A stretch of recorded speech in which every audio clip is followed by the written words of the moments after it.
आज आम प्रश्नोत्तर करमु पाठ नंबर 1 जातीय ध्वजा आम उड़ई फरफर। इला गोटे पद्य जेनटा कि आम कहूँ गीत।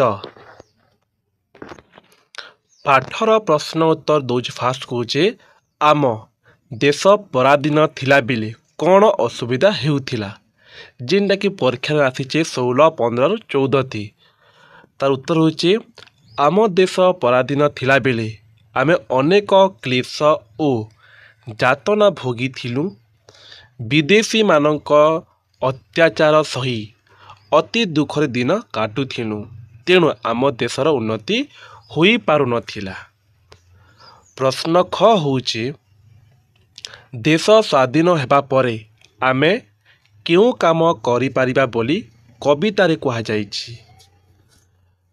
कवितारे कहा जाइछि जे देश स्वाधीन हेबा परे आमे आमर कर्तव्य संपादन करी उन्नति पथर यात्री हेबु।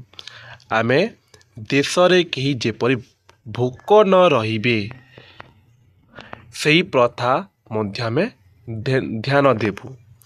समस्तंक हित पाई आमे काम करिबु ओ जातिर गौरव रक्षा पाई निज जीवन उत्सर्ग करिदेबु। देश सेवा को आमे आम जीवनर व्रत रूपे ग्रहण करिबु। गर प्रश्न होचे जातिर टेक रक्षा पाई आमको कौन करने को पड़ो। जेनटा कि प्रश्न 4 वर्ष पर आसीचे। जातिर टेक रक्षा पाई आमे सबू भेदभाव भूली समस्तंकर मंगल पाई काम करिबु। आमे देशर जेपरि कि भोकिला न रहंती सेथि प्रति दृष्टि देवा सहित देश प्रेमर बन्नी हृदय बाजिबा स्वदेश सेवा को निज जीवनर व्रत करिबा निज प्राण बलि देई देश और जातिर महत्व रखिबा। ग होचे देशर उन्नति पाई केउ केउ काम स्वाधीन भारत रे कराजे बोली आशा करा जाइछि। देशर उन्नति पाई आम कर्तव्य संपादन करिबा छुआ और छुआ भेदभाव भूली एक मन एक प्राण होई देशर प्रगति पाई आमे काम करिबा। देशरे अनेक कल कारखाना स्थापन करिबा जहा फल रे विभिन्न द्रव्य उत्पादन हेबा सह अनेक कारीगर सृष्टि हेबे। उह कहूचे उहर प्रश्न है आमे कहीं मता नईबू नहीं बोली कवि कहते। आमर पूर्वपुरुष क्या महान वीर थिले आमे सही वीर जातिर दायद। तेणु आमे जो कथा कहबू ताहा प्राण दे कार्य परिणत करूँ आमे कहार मोटा नहीं टेकू। 2 नंबर होची कथा को किपरि कार्य परिणत करिपरिबा बोली कवितारे कहा जाइछि। कथा को प्राण दे कार्य परिणत करिया बोली कवितारे कहा जाइछि। स्वाधीन भारतर शिशु माने महत्वपूर्ण की परिवर्तन आनी पारिबा कथा कवि कहते। स्वाधीन भारतर शिशु माने स्वर्गर सुंदरता मर्त्यपुरी को नहीं आसीपारे बोली कवि कहते। ग क्यों क्षेत्र में आमे पछरे रहिबा नहीं बोली धारणा दिया जाइछि। ज्ञान विज्ञान क्षेत्र में आमे पछरे रहिबा नहीं बोली धारणा दिया जाइछि।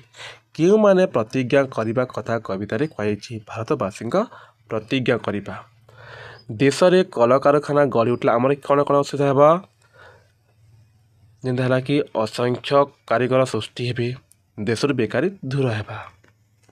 3 नंबर कहिचे कवितारे जो पद एक कही से पदटी बाछि लेख।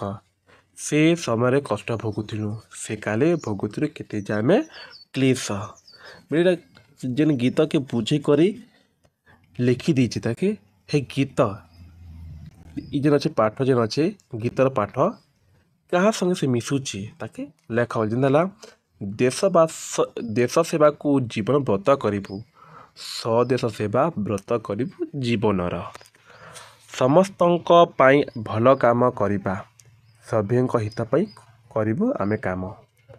बहुत जिनिस सृष्टि हेबा जेपरि उत्पन्न होइब द्रव्य नाना जहा कहिबु ताहा प्राण देई करिबु करिबु प्राण देई कहिबु जेउ कथा।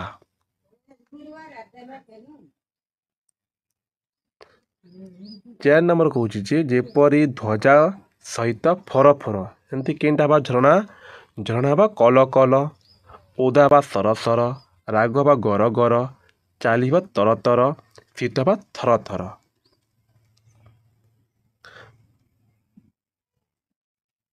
ପାଞ୍ଚ କହିଛି ପ୍ରତି ଶବ୍ଦ ଲେଖ ଯେନ୍ତା ବିଦେଶୀ ଶାସନ ଜାତୀୟ ଧ୍ୱଜା କର୍ତ୍ତବ୍ୟ ପଥ ଅସଂଖ୍ୟ କାରିଗର। ତ ଦେଇଛେ 7 ନମ୍ବର କହୁଛି ଯେ ଯେନ୍ତା 6 ନମ୍ବର ଛଅ କହିଦଉଁ ସେ କହିଛି ବିଦେଶୀ ଲାଗି ସ୍ୱଦେଶୀ ହଉଛି ହେନ୍ତେ ସ୍ୱାଧୀନ ଲାଗି ପରାଧୀନ ଭଲ ମନ୍ଦ ପର ଆପଣା ହିତ ଅହିତ ବୀର ଭୀରୁ। ଆଉ କହି ଯେପରି କର୍ତ୍ତବ୍ୟ ସହ ପଥ ଶବ୍ଦ ମିଶି କର୍ତ୍ତବ୍ୟ ପଥ ହଉଛି ହେମିତି ପଥ ମିଶା କେଣା ହଉଛି ସତ୍ୟ ପଥ ଟେକ ପଥ ଧର୍ମ ପଥ ଧ୍ୱଜା ପଥ ଗତି ପଥ ଛାୟା ପଥ। 8 ନମ୍ବର ହଉଛି ପତାକାର ଆଉ କେତୋଟି ପ୍ରତିଶବ୍ଦ ଲେଖ ଯେନ୍ତା ଝଣ୍ଡା କେତନ ବାନା ନିଶାଣ। ହେନ୍ତି 9 ନମ୍ବର ହଉଛି ଉତ୍ପାଦନରୁ ଉତ୍ପାଦିତ ନାମରୁ ନାମିତ ଜାତିରୁ ଜାତୀୟ ବିଦେଶରୁ ବିଦେଶୀ ଜୀବନରୁ ଜୀବିତ। 10 କହୁଛି ଖ ଖ କି ମିଶ କାମ ତର ତର ଲୁହ ଝର ଝର ରାଗ ଗର ଗର ବଚନ ଖରବର ପତାକା ଫର ଫର ଓଦା ସର ସର। ଆଉ କେତେଟା ଦେଇଛି ପରୀକ୍ଷା ଉପଯୋଗୀ ଯେନ୍ ଦେଇଛି ଇ ଯେନ୍ ସବୁ ପ୍ରଶ୍ନ ଉତ୍ତର ଆମର ୱେବସାଇଟ୍ରେ ମିଳିଯାଏ ଯେକି ତମେ ଲେଖିପାରବ ଦେଖି ଦେଖି କରି କହିଲେ ଭିଡ଼ିଓଟା ଖୁବ୍ ବଡ଼ ହେଇଯାଏ 1 ମାର୍କିଆ ଅଛି 2 ମାର୍କିଆ ଅଛି ସବୁ ଯେନ୍ଟାକି ହେଲା www ଏମିତି ଡଟ୍ ଦେବ ଲେଖବ ତାଙ୍କେ ରାଜ buks.in ଲେଖବ ଏମିତି ଯେ ଇଟା ସବୁ ଆସିଲେ ତମେ ଲେଖିପାରବ।